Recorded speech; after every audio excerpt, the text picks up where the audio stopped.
They came with coins, prayers, and trembling hands, not to see Jane Addams, one of Chicago's most respected women, but to see her baby. A child, they whispered, born with scales instead of skin, tiny horns curling from its head, eyes glowing red like embers that refused to die. They said the devil himself had fathered it.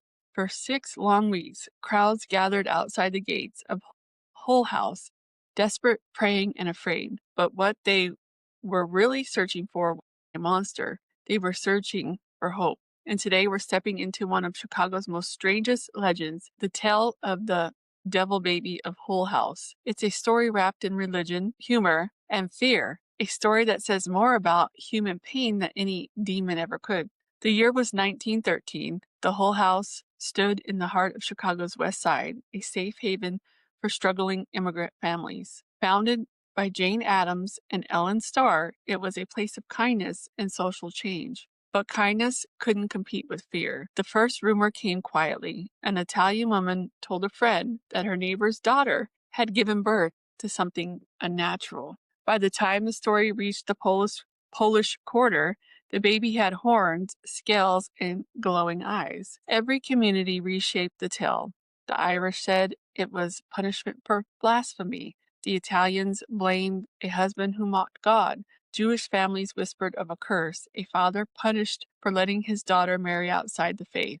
And in every version, the monstrous child was hidden inside the Hull House, rejected by the church, too cursed to be baptized. I thought God was supposed to love everyone. Make that make sense. Within days, crowds filled Halsted Street. Mothers clutched rosaries, fathers crossed themselves. They weren't just curious, they were desperate.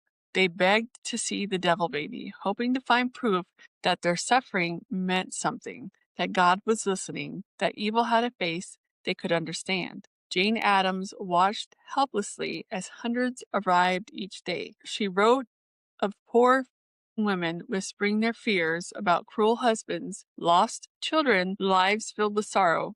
One woman told her, I have 7 children, and every one born to sorrow. If the devil can be born, maybe God will pity us. The legend wasn't about sin, it was about grief. Grief wearing the mask of faith. People swore they saw it through the keyholes, the curtains, and half-open doors. They described it in a terrifying detail. Red skin, sharp teeth, and eyes like burning coals. Some claim priests came to bless it, but when they lifted the blanket, the cradle was empty. Others said it escaped, running through Hull House on tiny hooves, laughing as it went. None of it was true, but the fear and the comfort it gave to people, well, that was real. The heart of the Hull House, Jane Addams never said she saw the devil baby, but she saw what it meant. She wrote, the devil baby brought more lonely women to Hull House than any lecture ever could. They came not for proof, but for permission. Permission to talk about their pain, their regrets, their guilt. In that cursed child, they saw themselves, punished, abandoned, and searching for meaning. Maybe that's why the story wouldn't die, because it was never about the devil. It was about the wounds people carry when no one is listening. Today, the Hull House stands quiet, a museum filled with light and history. But some say the air inside still remembers the weight of those prayers. Visitors describe a heaviness in the old nursery. Some swear they've seen a shadow move across the second-floor window, or heard soft crying, a baby's voice that echoes like it's trapped between worlds. Maybe the devil baby never existed, but pain has a way of leaving fingerprints, and some buildings never stop remembering. Here are 3 creepy facts to haunt your day. Devil baby stories appear worldwide in Italy, Ireland, and parts of Latin America. Similar legends warn against sin, pride, or breaking faith. Jane Addams confirmed the hysteria. She wrote letters describing women arriving by the hundreds, begging to see the child. The Hull House's nursery window is still one of the most requested stops on Chicago ghost tours, and the air near it is said to grow colder. When I first read about the devil baby, I expected a monster story, but what I found was something much sadder. It's about loneliness.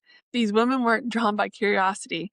They came because they lost everything: hope, faith, control. Believing in the devil baby gave their grief a shape. It made their pain something they could see, and for a moment, something they could share. We still do that today. Every time we give our fears a face or our sorrow a story, we're keeping the same ritual alive. Sometimes the most powerful hauntings aren't supernatural, they're emotional, and they live inside us long after the crowds go home.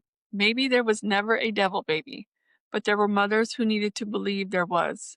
And maybe that's what the haunting really is, pain that refuses to be forgotten. Until next time, stay curious and always, always stay haunted.